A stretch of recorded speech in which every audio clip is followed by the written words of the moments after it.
Hello, welcome back to Ask Allison. Here's today's question. Do you have any advice or research suggestions for switching your niche?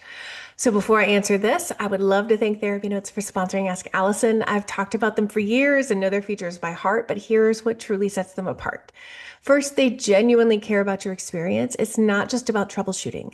They actively implement user-suggested features like therapy search, secure messaging, a smooth super build process, and their AI feature, Therapy Fuel. Everyone at TherapyNotes believes in the product and wants you to love it too. Plus, they're independently owned, which means no venture capital and no pressure to prioritize investors over customers. This independence allows them to keep prices fair, focus on innovation, and prioritize customer experience. With over 100,000 therapists already on board, they've proven you don't have to compromise success for quality. If you're ready to see for yourself, try TherapyNotes free for 2 months with code ABUNDANT at therapynotes.com. Okay, this is such a good one because switching your niche can feel both really exciting and really terrifying at the same time. I know because I'm in the midst right now. Maybe you've outgrown the clients you used to love working with. Maybe you've discovered a passion you didn't realize was going to be so strong, or maybe you just realized your current niche isn't sustaining you for your energy anymore. Whatever the reason, I want to start by normalizing this. It is so common to change niches during the life of a practice. You're not flaky, you're not doing it wrong, you're just evolving. All right. Let's start with number one. Start with why. Before you even look at resources, I want you to pause and get really clear on why you want to make this change. Are you burned out with your current population? Have your clinical interests shifted? Did you find something that lights you up more? Or is it partly a lifestyle thing, like the emotional toll doesn't fit anymore with this specific niche? Getting clear on your why helps you figure out whether you're making a full switch, a gradual transition, or maybe just tweaking your messaging. Sometimes people think they need a total rebrand when really they just need to narrow or expand slightly. So let's talk about the practical marketing side of things. When you're switching niches, marketing is the piece that often trips people up. The good news is you don't have to burn everything down and start from scratch. You can transition in a way that feels sustainable. So here are some options. You can make a website transition plan. You don't have to flip the switch overnight. You can work on your copy and find your images. You can set a deadline and make the switch then. You won't alienate your current clients. They're almost never going to your website. You're going to then shift your networking, start connecting with referral sources in your new niche. Other therapists, doctors, schools, community organizations, other therapists, wherever your ideal client goes before they find you.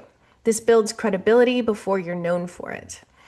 You're going to create a marketing plan that's really specific to your niche, whether that's SEO, blog posts, social media content, short videos that highlight your new focus. One mistake people make is announcing the switch before they've thought about creating that new niche foundation. It's okay to talk about your new niche early on, but make sure you're also doing the behind the scenes work because it's going to take time for referrals and SEO to catch up. Third, the money piece. I don't want to ignore the money side of this because it's real. Switching niches can sometimes mean a dip in referrals while you build your new base. That doesn't mean it's a bad decision, it just means you want to plan for it. A new way to soften that dip. Transition gradually, keeping your good fit old niche clients while slowly bringing in new ones. You can save a little cushion before making the change so you're not stressed if referrals slow down temporarily. Think of it like changing lanes on the highway. You don't jerk the wheel. You signal, you check your mirrors, and then you slide over when there's room.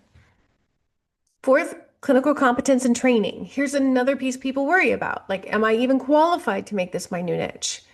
You don't necessarily need a new degree or 5 certifications, but you do need to feel confident that you can ethically and effectively serve your new population. That might mean taking a CE course or two, or a whole symposium, finding consultation or supervision with someone already in the niche, reading books, joining professional groups, shadowing colleagues. Most of us didn't graduate school with a clearly defined niche. We all learned by layering in experience and training over time. So if you're really passionate about this new area, you'll naturally keep seeking out resources that grow your skill set if your skill set needs to be grown. And most of the time with a niche switch, I see people who are absolutely ready and qualified to see their niche, but imposter syndrome is rearing its ugly head. That's normal too. When we're making changes, that's going to come up. Don't give your imposter syndrome too much airtime. 5, emotional stuff is going to come up. Switching your niche isn't just about strategy. It also ends up being about identity in some ways. So if you've been the trauma therapist or the couples therapist or the eating disorder therapist for years, it can feel really weird to let that go. I still sometimes refer to myself as an eating disorder therapist, and I'm like, I mean, not really anymore, actually. I have to back that up. Sometimes colleagues are going to question the change, not often, but sometimes they're just curious, and that can trigger some doubt. So, my advice is to anchor yourself in the fact that you are allowed to grow.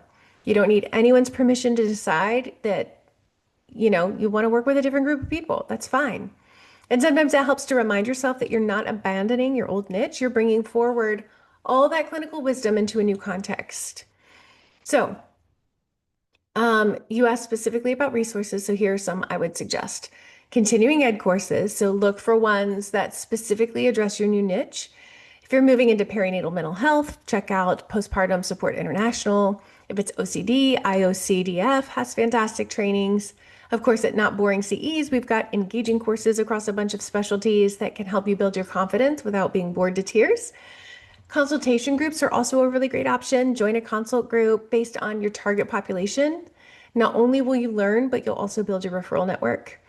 Books and podcasts, these can be like a lower cost way to really immerse yourself in the language and the critical thinking of your new niche. So, for example, if you're shifting into working with entrepreneurs like me, there are tons of podcasts that can give you insight into their unique stressors. And then business support. If you want hand holding through the niche switch, a program like Limitless Practice, which is our individual and group supported program for full therapists who are making changes in their practice, can walk you through the marketing, the mindset, the practice building side so you're not reinventing the wheel. I'll put a link for that in the caption. We're not opening it back up till next year, but you can get on the wait list. And then there's timeline expectations. This part's really important. Give yourself some time. It usually takes 3 to 6 months for a niche switch to feel stable. That doesn't mean you won't get clients sooner, just that it takes some time to trust that they're going to keep coming. And it may take more time to feel like you've fully transitioned from your old niche to your new niche reputation wise. You're still probably going to be seeing your old clients as well. But there's this, again, that identity shift that needs to happen. So if you're 3 months in and you're panicking, that doesn't mean you made the wrong choice. It just means you're in the messy middle while you're building this momentum. So my bottom line, here's how I'd summarize it. Get clear on why you want to switch. Get crystal clear on who your new ideal client is. Don't blow up your current practice. Transition strategically. Plan financially for a potentially slower season of referrals, just in case. Add training and consultation to feel competent. Use your resources to immerse yourself in your new population and expect it to take time. Give yourself some grace with it. Switching your niche is not only possible, it's really healthy. It keeps our work interesting. It prevents burnout. You don't have to be locked into the first specialty you chose right out of grad school. This week's free worksheet is things to explore before changing your niche.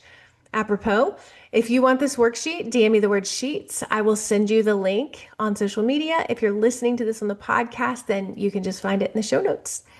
All right, y'all. Have a really great day.